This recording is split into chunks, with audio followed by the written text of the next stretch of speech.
નમસ્તે. આપણા ગુજરાત રાજ્યની અંદર એવા પાટિયા લાગેલા હોય કે દારૂ પીને ગાડી ચલાવી નહીં તો કેવું લાગે? પાટિયા આવા લાગેલા હોય છે ને. બીજા રાજ્યોની અંદર આવા પાટિયા લાગેલા હોય અને આપણને ચેતવણી ત્યાં આગળ આપવામાં આવતી હોય તો એ સમજાય. ગુજરાત રાજ્યમાં આવા પાટિયા લાગેલા હોય એ શું યોગ્ય કહેવાય?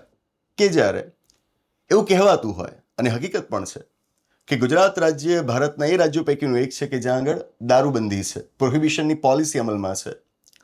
1949ના વર્ષનો આપણો પ્રોહિબિશનનો કાયદો છે અને એ હેઠળ જ આપણા ગુજરાત રાજ્યમાં દારૂનું ઉત્પાદન કરવું, તેનો સંગ્રહ કરવો, તેનું વેચાણ કરવું એ પ્રતિબંધિત છે, કાયદા હેઠળ પ્રતિબંધિત છે. આ છતાં નાતાલ કે પછી 31 ડિસેમ્બર કે પછી વર્ષનો પહેલો દિવસ આ બધાની જ્યારે ઉજવણી થતી હોય અને એમને એમ પણ લગ્ન પ્રસંગે પણ આપણે જોઈએ છીએ ને ત્યારે છૂટથી દારૂ મળી રહેતો હોય છે. સ્વિગી અને ઝોમેટો આ બધા તો હમણાં આવ્યા, આની પહેલાંથી આપણે ત્યાં દારૂની હોમ ડિલિવરી થતી આવી છે. તો દારૂબંધીનો કાયદો જો અમલમાં છે, એની નીતિ જો અમલમાં છે તો આ કઈ રીતે થાય છે? શું આના ઉપર આપણે ચર્ચા ના કરવી જોઈએ? અને ખાસ તો જ્યારે વારે તહેવારે લઠ્ઠાકાંડના સમાચાર આવતા રહે ત્યારે તો આ વિષય ઉપર ચિંતન કરવું જરૂરી બની જાય છે કે દારૂબંધીનો અર્થ આપણે ત્યાં હવે કેટલો રહ્યો છે. 1949ના વર્ષનો આપણો કાયદો છે. જ્યારે આપણે બોમ્બે સ્ટેટ હતા ત્યારનો આ કાયદો છે અને વારસામાં આપણને કાયદો મળ્યો છે. પણ પછીથી આપણે સરકારના સ્તર પર આમાં સુધારા લાવતા રહ્યા છીએ. નોટિફિકેશનની મદદથી એમાં આપણે છૂટછાટ લેતા રહ્યા છીએ. વિશેષ રૂપથી આપણે ઉલ્લેખ કરવો પડે કે નરેન્દ્ર મોદીજી જ્યારે ગુજરાત રાજ્યના મુખ્યમંત્રી હતા ત્યારે લગભગ 2006ના વર્ષમાં સૌથી પહેલી વાર નોટિફિકેશન દ્વારા એમાં છૂટછાટ મૂકવામાં આવી હતી અને ગુજરાતમાં દારૂ માટે અમુક ચોક્કસ જગ્યાઓએ મંજૂરી આપવામાં આવી હતી.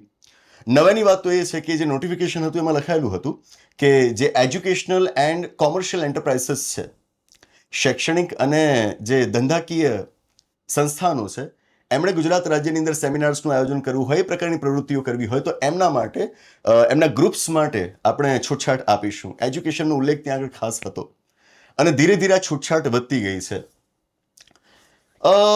આજે ગુજરાત રાજ્યની અંદર દારૂ મળવો એ સામાન્ય છે, આસાન છે, અઘરું પણ નથી. કાનૂની રીતે તો મળી જ રહે છે, બીજા રસ્તાઓ પણ એના માટે છે, આપણે સૌ કોઈ જાણીએ છીએ. હવે છાનું નથી. આ સ્થિતિમાં આપણે સવાલ કરીએ કે શું દારૂબંધીને હવે આપણે હટાવી ન લેવી જોઈએ? એક પક્ષ હંમેશા રહેવાનો છે કે કાયદો છે અને પેલું તો ખરું જ ને, ગાંધીજીનું રાજ્ય છે ગુજરાત, એટલે દારૂબંધી તો હોવી જ જોઈએ. પણ બીજા પક્ષ ઉપર પણ એ વિચાર કરવાની જરૂર છે કે શું દારૂબંધી હટવી ન જોઈએ? જો બધું જ આમ મળી રહે છે તો પછી દારૂબંધીનો આ દંભ કેમ? હવે જ્યારે દારૂબંધીને હટાવવાની આપણે વાત કરીએ એટલે તરત કોઈ કહેશે કે હા, અમુક નેતાઓ છે કે જે આ વાત ઘણા લાંબા સમયથી કરી રહ્યા છે કે આ રોકો, દારૂબંધીને જ હટાવી દો, પછી ખુલ્લેઆમ દારૂ મળતો હશે, કોઈને આ રીતે છુપાઈને પીવાની જરૂર નહીં પડે. અને આપણે જોઈએ છીએ કે લોકો છુપાઈને પણ પીતા જ હોય છે ને. મતલબ અવારનવાર મારે ઉદયપુર જવાનું થાય, ફરવા માટે જતા હોઈએ અને ત્યાં ગુજરાતી પરિવારોને જોતા હોઈએ કે કોઈક રેસ્ટોરન્ટની અંદર આખો પરિવાર, પુરુષો મહિલાઓ બધા જ ભેગા મળીને દારૂને માણતા હોય છે. તો પછી છુપાઈને તો બધા કરે જ છે, તો પછી આને જાહેરમાં જ કરવા દો ને, શું વાંધો છે? હું કહીશ કે કોઈક નેતાને આપણે આની અંદર જોડીએ, હાલના નેતાને જોડો, પણ એમને જોડતા પહેલા ભૂતકાળના એક નેતાને યાદ કરો. આપણે ત્યાં બહુ થતું હોય છે કે કોઈક વ્યક્તિએ કોઈક ક્ષેત્રમાં બહુ સારું કામ કર્યું હોય પણ સમય સાથે ભૂલાવી દેવામાં આવે. પછી એની વાત વર્તમાનમાં કોઈક વ્યક્તિ થોડીક બદલીને પોતાની રીતે રજૂ કરે એટલે આપણને લાગે કે એણે તો બિલકુલ નવી વાત કરી છે અને જે પેલા મૂળ વ્યક્તિ હતા એને યોગદાનને આપણે ભૂલી જઈએ છીએ.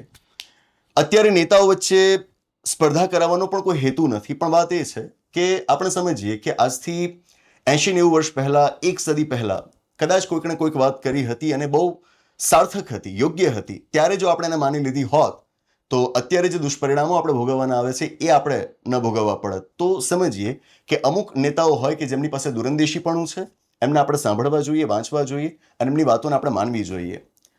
દારૂબંધીના સંબંધમાં, પ્રોહિબિશનના સંબંધમાં આવા જે નેતા છે એ છે ડૉક્ટર ભીમરાવ આંબેડકરજી, બાબા સાહેબ. બાબા સાહેબને સામાન્ય રીતે આપણે એક બંધારણના રચયિતા તરીકે, દલિતોના ઉદ્ધારક તરીકે યાદ રાખ્યા છે ને, અને આટલા સુધી જ યાદ રાખ્યા છે. મતલબ એમનું જે સ્થાન છે આપણે એને સ્થિમિત કરી નાખ્યું છે અને એટલા જ માટે એમના જે બીજા વિષયો પરના મહાન ચિંતન છે એને આપણે જાણી નથી શક્યા. પ્રયત્ન આપણે કરીએ કે દારૂબંધીના સંદર્ભે એમના શું વિચાર હતા એને સમજીએ, અને ત્યારે જો એ વાત માની લીધી હોત તો કેટલું સારું રહેત. વાત એવી છે કે ભારતની અંદર દારૂબંધીને કેન્દ્રમાં લાવનાર વ્યક્તિ છે ગાંધીજી. સાઉથ આફ્રિકાથી પરત થયા અને પછી એ સક્રિય રાજકારણમાં જોડાયા. ત્યારથી એ જે આત્મસંયમ ને વગેરેની વાત કરે છે, એમાં દારૂબંધીનો મુદ્દો તેઓ જોડી દે છે. લગભગ તમે 1920થી આ પ્રયત્ન ગાંધીજીનો જોઈ શકો છો, અને પછીથી કોંગ્રેસે પણ ઔપચારિક રીતે આ વાતને સ્વીકારી લીધી હતી. અને 1937ના વર્ષમાં જે પ્રાંતીય ધારાસભાઓની ચૂંટણીઓ થઈ અને ઘણા બધા પ્રાંતોની અંદર કોંગ્રેસને બહુમત પ્રાપ્ત થયો, કોંગ્રેસની ત્યાં આગળ સરકારો રચાઈ, ત્યાં તો હવે તેઓ કાનૂની રીતે પ્રોહિબિશનની પોલિસીને દાખલ કરવાનું શરૂ કરી દે છે. પણ આખા ઘટનાક્રમ દરમિયાન કોંગ્રેસની આ પોલિસીનો, પ્રોહિબિશનની આ પોલિસીનો, ગાંધીજીની પોલિસીનો સતત વિરોધ કરનાર એક વ્યક્તિ તમને મળશે, અને વ્યક્તિ એટલે ડોક્ટર ભીમરાવ આંબેડકરજી. પહેલા એ સ્પષ્ટ કરી દઈએ કે ડોક્ટર ભીમરાવ આંબેડકરજી he was a teetotaller. Teetotaller means a person who does not drink or consume alcohol. જે વ્યક્તિ શરાબનું સેવન ન કરતી હોય ને એને આપણે ટી ટોટલર કહીશું. તો એ ટી ટોટલર હતા, છતાં પણ તેઓ પ્રોહિબિશનની પોલિસીને નહોતા માનતા. શા માટે નહોતા માનતા? જુઓ, દારૂબંધી જ હોવી જોઈએ આવું કહેવું બહુ આસાન છે, કારણ કે આવું કહો ને તો તમે બહુ આદર્શવાદી લાગો. કોઈક ધર્મગુરુ આવું કહી દે, કોઈક સમાજ સુધારક તેવું કહી દે, એટલે આવું કહીને તમે તમારી છાપ બહુ મોટી કરી શકો. પણ પછી what is next? What's next? તમે દારૂબંધીમાં કેમ માનો છો એની તર્કબદ્ધ દલીલો તમે આપી શકો છો. આ અગત્યનું છે. આંબેડકરજીના વિચારો, એમના લખાણ મને વાંચવા ખૂબ ગમ્યા છે. એનું મૂળ કારણ કે એ કોઈ પણ વાત એમને એમ નથી કરતા. જ્યારે પણ એ કોઈ વાત કરશે તો સાથેની તર્કસંગત દલીલો આપશે, અને આપણે એમના લખાણોમાંથી આ શીખવાનું છે. તો 1955ના વર્ષમાં આમ તો કન્સિસ્ટન્ટલી એમણે જે એમનું આખું પોલિટિકલ એમનું કરિયર રહ્યું છે એ દરમિયાનમાં સતત પ્રોહિબિશનની પોલિસીનો વિરોધ કર્યો જ છે. પરંતુ 1955ના વર્ષમાં એમણે એક લખાણ તૈયાર કર્યું હતું, થોટ્સ ઓન લિંગ્વિસ્ટિક સ્ટેટ્સ. એ વખતે આપણા દેશમાં ભાષા આધારિત રાજ્યોની માંગ ચાલી રહી હતી ને, તો એના સંદર્ભમાં એમણે એક લખાણ પ્રકાશિત કર્યું હતું 1955માં, થોટ્સ ઓન લિંગ્વિસ્ટિક સ્ટેટ્સ.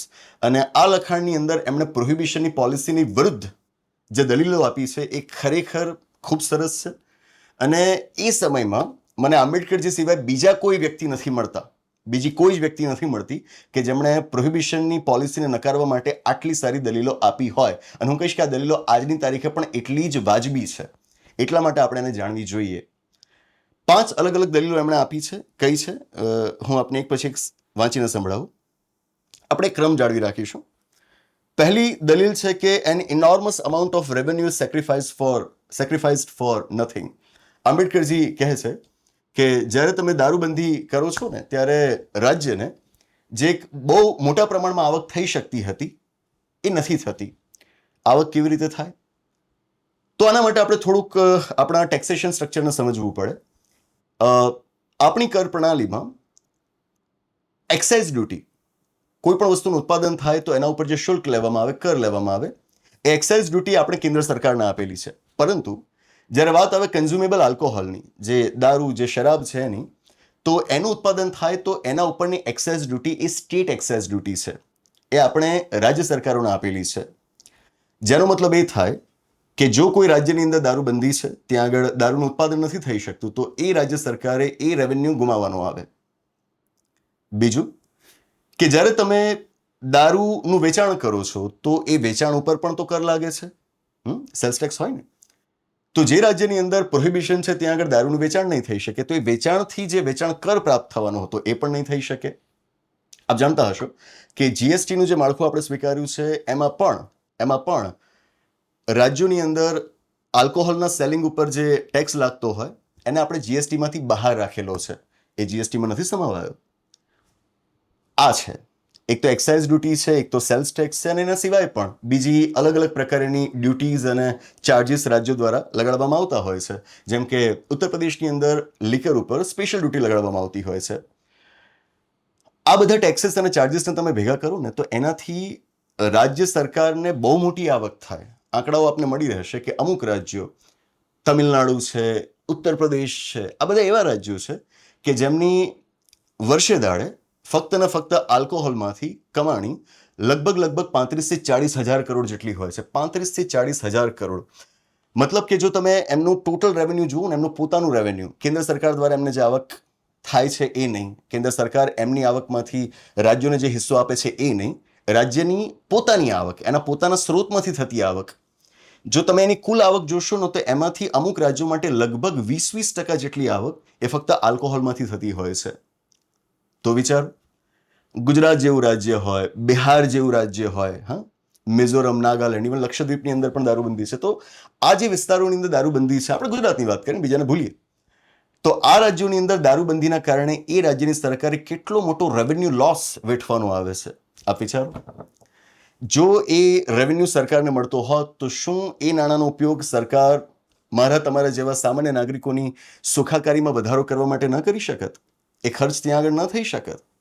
આ પહેલો મુદ્દો છે આંબેડકરજીનો. બીજો મુદ્દો એ કહે છે કે people have not ceased to drink. there is enormous amount of illicit manufacture of liquor which is being sold to the public. મતલબ લોકોએ દારૂ પીવાનું બંધ નથી કર્યું, બહુ મોટા પ્રમાણમાં ગેરકાયદેસર દારૂનો વેપાર ચાલુ જ છે કે જે લોકો છુપાઈને પીવે જ છે. મતલબ આજ તો છે લઠ્ઠાકાંડ, બરાબર, ઇલિસિટ લિકર બને જ છે, તો પછી તમે એને બંધ કેમ રાખો? જો લોકોને પીવું છે, લેટ ધેમ. તમે જો એને દબાવવાની કોશિશ કરશો તો એ ઇલીગલ મીન્સ શોધી જ કાઢે છે ને, ગેરકાયદેસર રસ્તાઓ એ લોકો શોધી જ કાઢે છે. તો આ દબાવવા યોગ્ય બાબત નથી. આને દબાવશો તો એ વધારે વકરશે. બહેતર એ છે કે એને તમે છૂટ આપો. ત્રીજી વાત, the money lost by government is picked up by the illicit manufacturer. મતલબ સરકાર જે આવક ગુમાવે છે ને, એ આવક મળી કોને જાય છે? આ ગેરકાયદેસર દારૂનો વેપાર કરનારાઓને. હમણાં જ મેં આપને આંકડા કહ્યા, 35-40 હજાર કરોડ કોને કીધા? આટલી મોટી આવક રાજ્ય સરકારો ગુમાવે છે અને એ આવક મળે છે કોને? એ પેલા ગેરકાયદેસર દારૂનો વેપાર કરનારાઓને. તો મતલબ કોઈકની તિજોરીઓ ભરાય છે. એ પૈસાથી સામાન્ય નાગરિકોનો ઉદ્ધાર થઈ શકત, પણ એ નથી થતો ને પેલાની તિજોરીઓ ભરાય છે. તો શા માટે પ્રોહિબિશનની પોલિસી તમે રાખો છો? ચોથી આર્ગ્યુમેન્ટ, પ્રોહિબિશન હેઝ ડિમોરલાઇઝડ સોસાયટી. આમાં બહુ મજાની દલીલ છે એમની કે આનાથી સમાજની નૈતિકતા ઘટી છે. તેવું કહે છે આગળ કે પહેલા એવું હતું કે પુરુષો જ દારૂ પીતા, કારણ કે દારૂ ચોક્કસ જગ્યાએ મળતો હોય અને ફોર એક્ઝામ્પલ કોઈક ઠેકો હોય, કોઈક અડ્ડો હોય, કોઈક બાર હોય, તો મહિલા ત્યાં આગળ દારૂ માટે નથી જવાના ને, પુરુષ જ જશે.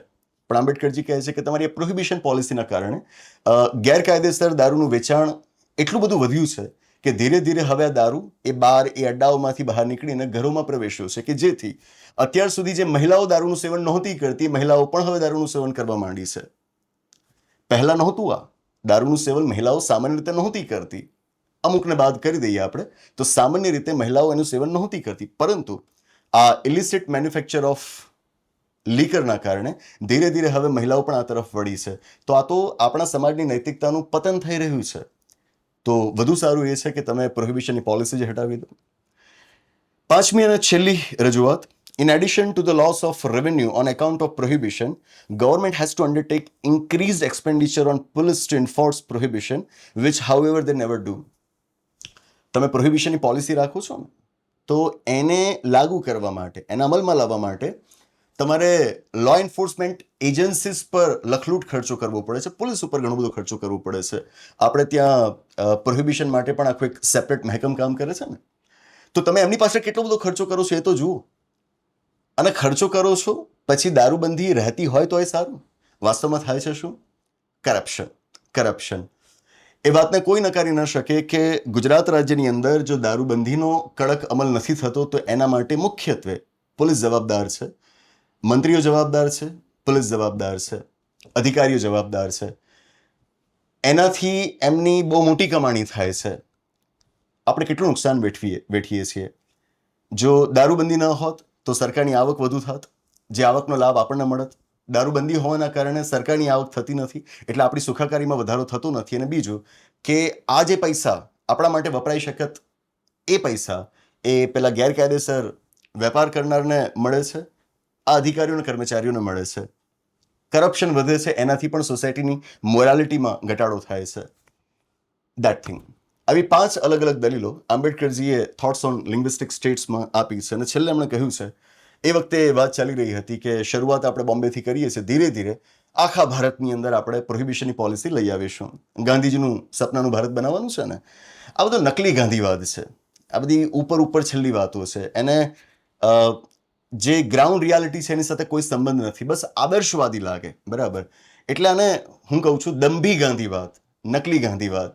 તો એ વખતે વાતો ચાલી રહી હતી કે આખા ભારતની અંદર આપણે પ્રોહિબિશનની પોલિસી લાગુ કરી દઈશું. ત્યારે આંબેડકરજીએ સરસ મજાના શબ્દો વાપર્યા છે કે it is said that God first makes them mad whom he wishes to destroy. બરાબર.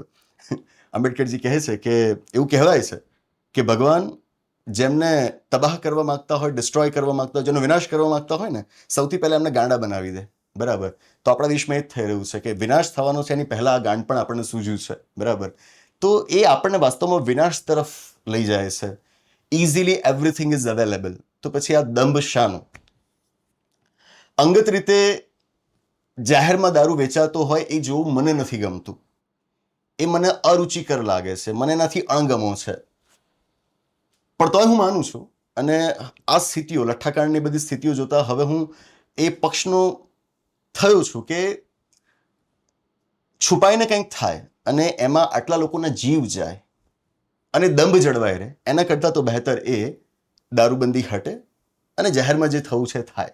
બીજા રાજ્યોમાં પણ છે જ ને. જ્યારે વસ્તુને કાનૂની રીતે કદાચ માન્યતા આપવામાં આવશે તો એટલીસ્ટ કરપ્શન તો ઘટશે અને લોકો જે પીવે છે તો એમને પણ પીવે છે. ગુજરાતની અંદર કદાચ દારૂબંધી બહુ કડકાઈથી અમલમાં આવી પણ જાય, પહેલાં તો આવે એ અશક્ય લાગે છે, કારણ કે એમાં કેટલા લોકોના હિત સચવાયેલા છે. આપ જાણો છો, બહુ સારી રીતે જાણો છો કે એમાં કરપ્શનથી લોકોની કમાણી કેવડી મોટી હોય છે. તો પહેલાં તો કડકાઈથી એનો અમલ થાય એ જ અશક્ય લાગે છે. પણ છતાં કદાચ થઈ પણ જાય તો તમારી આસપાસમાં એવા વિસ્તારો છે જ, એ ઉદયપુર હોય કે પછી માઉન્ટ આબુ હોય, ઇટ્સ ઇઝીલી એક્સેસિબલ. મહારાષ્ટ્રમાં જઈને લોકો કરી શકે.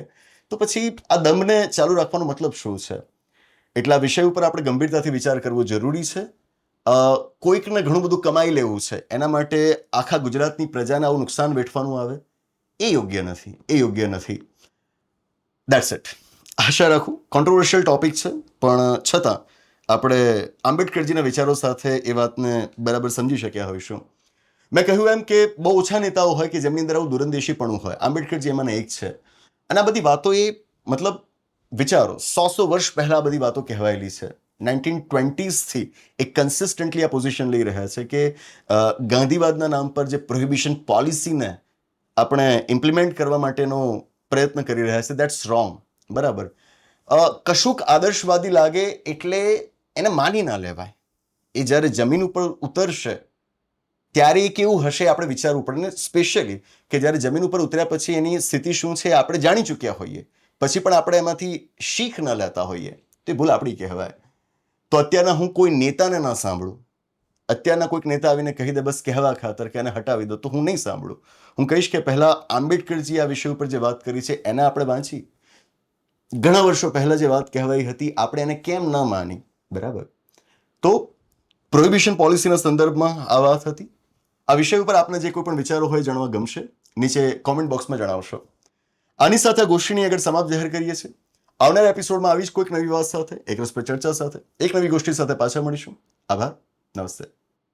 યુપીએસસી, જીપીએસસી કે ગુજરાત રાજ્ય સરકારની કોઈ પણ ભરતી પરીક્ષાની આપ તૈયારી કરી રહ્યા હો અને એ માટે યોગ્ય માર્ગદર્શન અને શિક્ષણની આપની જરૂરિયાત લાગતી હોય તો આપણી સંસ્થા સંવિધાન કરિયર એકેડેમીનો આપ સંપર્ક કરી શકો. કોન્ટેક્ટ નંબર છે 8469743567. ગાંધીનગર તેમજ અમદાવાદ બંને જગ્યાએ આપણા કેન્દ્રો આવેલા છે.